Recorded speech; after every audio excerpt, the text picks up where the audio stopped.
पिता के वचनों की सत्यता और उनके प्रेम को व्यक्ति पिता बनने के बाद ही जान पाता है।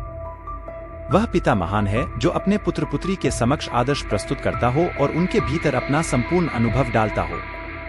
पिता की सीख जिंदगी में हमेशा काम आती है, लेकिन पिता सीख देने वाला भी होना चाहिए। आपकी जिंदगी में यदि पिता का कोई महत्व नहीं है तो आप ऊंचाइयों के सपने देखना छोड़ दें। यक्ष प्रश्न: हवा से भी तेज चलने वाला कौन है? युधिष्ठिर उत्तर: मन। अर्थात मन की गति निरंतर जारी है। इसकी गति को समझ पाना मुश्किल है। मन की गति से कहीं भी पहुंचे वाले देवी और देवताओं के बारे में हमने पढ़ा है। सिर्फ किसी स्थान के बारे में सोचकर ही वहां पहुंच जाते थे। हमारा मन भी यहाँ बैठे बैठे संपूर्ण धरती का एक क्षण में चक्कर लगा सकता है। मानव मन में 24 घंटे में लगभग 60,000 विचार आते हैं। यक्ष प्रश्न: घास से भी तुच्छ चीज क्या है? युधिष्ठिर उत्तर: चिंता। यक्ष प्रश्न: विदेश जाने वाले का साथी कौन होता है? युधिष्ठिर उत्तर: विद्या।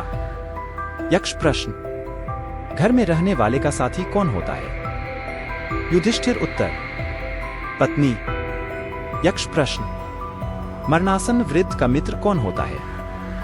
युधिष्ठिर उत्तर: दान, क्योंकि वही मृत्यु के बाद अकेले चलने वाले जीव के साथ साथ चलता है। यक्ष प्रश्न: बर्तनों में सबसे बड़ा कौन सा है? युधिष्ठिर उत्तर: भूमि ही सबसे बड़ा बर्तन है जिसमें सब कुछ समा सकता है। यक्ष प्रश्न: सुख क्या है? युधिष्ठिर उत्तर: सुख वह चीज है जो शील और सच्चरित्रता पर आधारित है। यक्ष प्रश्न: किसके छूट जाने पर मनुष्य सर्वप्रिय बनता है? युधिष्ठिर उत्तर: अहम भाव के छूट जाने पर मनुष्य सर्वप्रिय बनता है। यक्ष प्रश्न: किस चीज के खो जाने पर दुख होता है?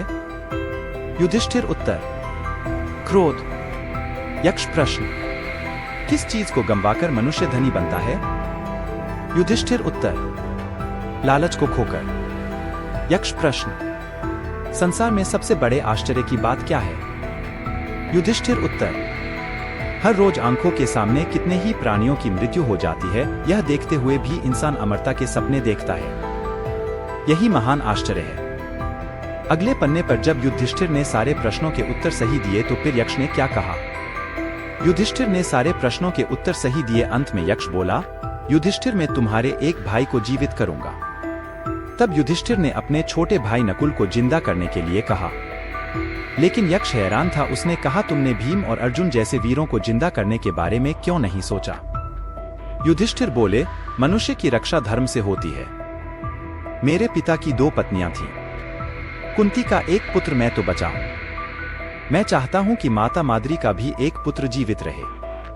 यक्ष उत्तर सुनकर काफी खुश हुए और उन्होंने सभी भाई को जीवन दान दिया और महाभारत की जीत का वरदान देकर वह अपने धाम लौट गए। वीडियो को लाइक, शेयर और चैनल को सब्सक्राइब करें। धन्यवाद।